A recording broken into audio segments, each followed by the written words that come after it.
How to get refund money from Amazon. Now, if you want to get a refund money from Amazon, what you have to do for this is basically you have to go ahead and then actually open up your browser and go to amazon.com.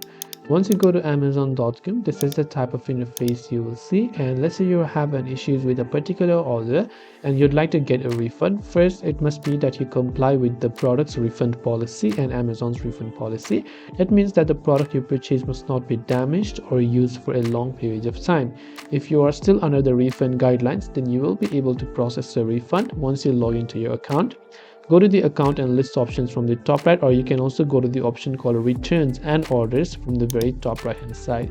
So when you go to returns and orders, directly you'll be taken to the your orders page where you should be able to see a list of all orders, and if you want to cancel it or get a refund for that order, you'll be able to find the option to request a refund under the help section and request a refund for that order by choosing a reason.